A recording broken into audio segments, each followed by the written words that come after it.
Nah, jadi sifat dzatiyah adalah sifat yang melekat pada diri Allah, tidak mungkin hilang.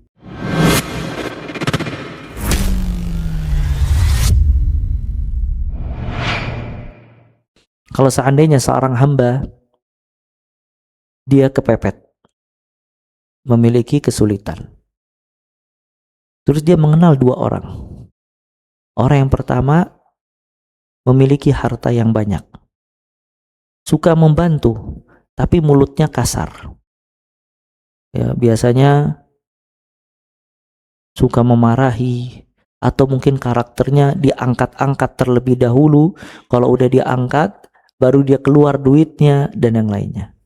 Sedangkan orang yang kedua, dia tahu kalau lagi sulit dia datang, dia pinjam atau minta, pasti diberi tambah embel-embel. Karena orang ini suka membantu manusia dan kelihatan kebaikannya, kesalehannya, kemudian menutupi aib orang dan seterusnya.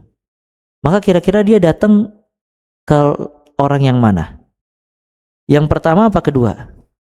Kenapa dia datang kedua? Karena dia tahu karakternya apa? Baik. Maka dia datang yang kedua, dia ngeluh, dia minta bantuan, ya. Dan dia tahu kalau orang itu suka membantu. Nah, kalau itu dalam hak makhluk, bagaimana kepada Allah Azza wa Jalla, yang ampunannya tiada batas, rahmatnya tiada batas, pengabulan doanya tiada batas, pemberiannya tiada batas, ya, kebaikannya tiada batas. Kalau seorang hamba mengenal Allah, maka ada i'timad, bergantung kepada Allah, meminta kepada Allah, dan terlepas dari makhluk, terlepas dari semua kehinaan. Sifat Allah terbagi menjadi dua. Pertama sifat dzatiyah, dan yang kedua sifat fi'liyah. Sifat dzatiyah, kata para ulama, definisinya hiya allati lam yazal wa la yazal muttasifan biha. Kalau diterjemahkan ke dalam bahasa Indonesia, mudahnya sifat-sifat yang melekat pada diri Allah tidak mungkin terlepas. Jadi melekat pada diri Allah tidak mungkin terlepas. Seperti pandangan, Allah senantiasa dan terus memandang dan melihat hamba-hambanya. Pendengaran, Allah senantiasa mendengar dan terus mendengar hamba-hambanya. Berkata, Allah senantiasa berkata dan terus berkata kepada makhluknya. Ridha, di antara sifat dzatiyah, Allah memiliki dua tangan dan terus tangan Allah ada. Allah memiliki wajah dan terus wajah Allah ada. Allah memiliki kedua mata dan terus, ya, mata Allah ada. Nah, jadi sifat dzatiyah adalah sifat yang melekat pada diri Allah, tidak mungkin hilang, ya. Nah, ini lam yazal wa la yazal muttasifan biha, terus menerus Allah disifati dengannya, melekat pada dirinya. Bisa dipahami ini ya, sifat dzatiyah. Manusia terus melihat, kecuali na'udzubillah ketika pandangannya dicabut sama Allah Azza wa Jalla, maka dia tidak bisa melihat. Manusia terus memiliki tangan, kecuali na'udzubillah kalau tangannya hilang dari dirinya. Nah, ini namanya sifat dzatiyah. Makanya para ulama membagi sifat dzatiyah menjadi dua, ma'nawiyah dan khabariyah. Ma'nawiyah itu yang berkaitan dengan pendengaran, penglihatan, kemampuan dan yang lainnya.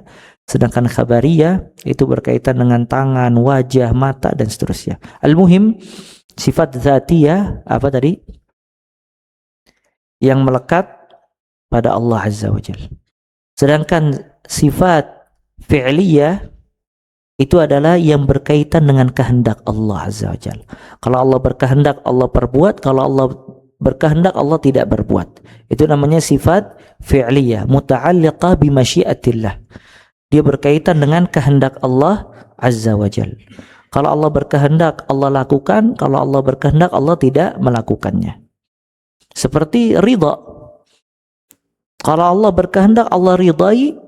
Kalau Allah berkehendak, Allah tidak meridai. In tashkuru yardahu lakum. Apabila kalian berbuat syukur, apabila kalian bersyukur, Allah ridha kepada kalian. Jadi ridhanya Allah bergantung dengan keinginan Allah Azza wa Jalla. Ya, tapi kalau Allah berkehendak, Allah tidak meridai, bahkan apa? Kufur. Ya, afwan, bukan kufur, marah. Ya, in takfuru fa innallaha ghaniyun ankum. Apabila kalian kufur, maka Allah tidak butuh kepada kalian. Maka di antara sifat Allah sukhut, Allah membenci. Allah membenci beberapa karakter hambanya, Allah membenci beberapa sifat yang dilakukan oleh hamba-hambanya. Berkaitan dengan masyiah, begitu juga nuzul, sifat turun itu sifat fi'liyah. Karena berkaitan dengan kehendak Allah Azza wa Jalla. Allah menghendaki di setiap sepertiga malam terakhir untuk turun. Ini bisa dipahami ya. Sifat zatiyah dan sifat fi'liyah. Sifat zatiyah adalah yang melekat pada diri Allah dan terus Allah disifati dengannya. Sedangkan sifat fi'liyah berkaitan dengan masyiah, kehendak Allah Azza wa Jalla.